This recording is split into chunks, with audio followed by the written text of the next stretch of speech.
बात कही कि योगी का कद बढ़ा है, इसमें दो राय नहीं, लेकिन मोदी की छाया इस मंत्रिमंडल पे है और 2024 के चुनाव को देखते हुए। जी हाँ, नहीं, ठीक ही बात। जब राजेंद्र जी का विश्लेषण और उत्कर्ष जी का विश्लेषण मैं सुन रहा था, और मुझे जो एक जो भी थोड़ी बहुत थ्योरेटिकल जो मुझे इसमें चीजें लग रही हैं, इन्फ्रेंस लग रहा है, वो ये है कि आ, कमंडल, मंडल और भूमंडल, इन तीनों का एक डेडली कॉम्बिनेशन है। तो राष्ट्रीय स्तर पर इस राजनीति की कोई काट संभवतः बन नहीं सकती, क्योंकि जो तमाम पार्टियां हैं वह कमंडल की ओर जा नहीं सकती, कोई पार्टी मंडल की ओर नहीं जा सकती, और कोई पार्टी भूमंडल की ओर नहीं जा सकती। तो सबकी अपने अपनी लक्ष्मण रेखाएं हैं। बीजेपी ने सारी लक्ष्मण रेखाओं को तोड़ करके ये तीन जो प्रमुख एजेंडा इंडियन पॉलिटिक्स के हो सकते हैं, तीनों का एक सिंक्रोनाइजेशन किया है। और ये सिंक्रोनाइजेशन जो है, अब इसकी काट विपक्ष कैसे निकालेगा और इसको कैसे चैलेंज करेगा, ये एक अलग बात। लेकिन एक बात मैं यहाँ फिर कह रहा हूँ कि ये जो कॉम्बिनेशन बनाया है मोदी जी और योगी जी ने, ये combination upper caste dominated combination है। उत्तर प्रदेश में जो हेड कर रहे हैं वो निश्चित तौर पे अपर कास्ट के हैं, और उत्तर प्रदेश की राजनीति ने जो सोशल जस्टिस की ओर टर्न लिया था, अब वो टर्न लगभग जो है वो खत्म हो चुका है। ठीक है, वो बेबी रानी मौर्य ले आई गई और किससे बैलेंस किया गया, वो बैलेंसिंग का एक फैक्टर मुझे ये लगता है कि 2011 के जो जाति जनगणना के आंकड़े हैं, जो घोषित नहीं किए गए हैं, उन आंकड़ों का सबसे खूबसूरती से अगर कोई पार्टी इस्तेमाल कर रही है तो वो भारतीय जनता पार्टी कर रही है। वो इस कैबिनेट के निर्माण में, अच्छा, और पार्टियों को साथ में जोड़ने में, और साथ साथ विभिन्न जो एमबीसी हैं, ओबीसी हैं, दलित के डिफरेंट सब कास्ट हैं, उनके बीच में जो सिंबोलिज्म के आधार पर कैंपेन चलाने में, वो पूरा मामला उन्होंने किया है। और इसलिए इसको एक जो है बहुत विजयी किस्म का कॉम्बिनेशन बताया जा रहा है। और 24 जो है वो एक तरह से बिल्कुल एकदम से हाथ में दिखाई पड़ रहा है। और उस हाथ में ये भी है कि भाई योगी जी राष्ट्रीय स्तर पर प्रोजेक्ट हो रहे हैं बड़े नेता के रूप में, निश्चित तौर पे जो।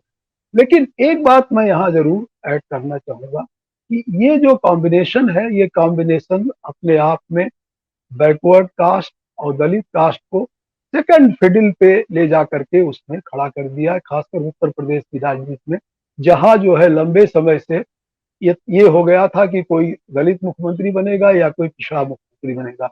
उत्तर प्रदेश में अभी लंबे समय तक इसकी संभावना नहीं दिखती। और दूसरी बड़ी चीज ये है कि ये पूरा प्रयोग जो है वो आ, एक अपर कास्ट के हैंड में जा रहा है।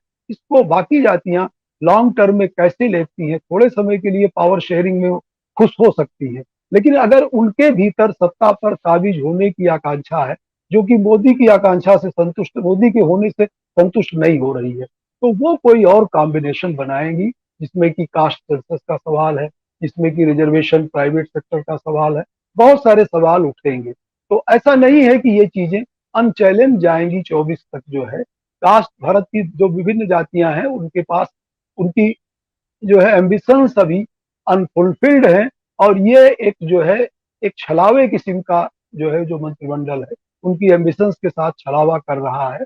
और दूसरी बड़ी चीज ये है कि जो सोशल चेंज का जो मामला है, सोशल इंजीनियरिंग सोशल चेंज नहीं है। ये बात मैं बहुत साफ शब्दों में कहना चाहता हूँ। ब्राह्मण यहाँ एडजस्ट हो जाएंगे, अपर कास्ट यहाँ एडजस्ट हो जाएंगे, और सोशल इंजीनियरिंग हो गई।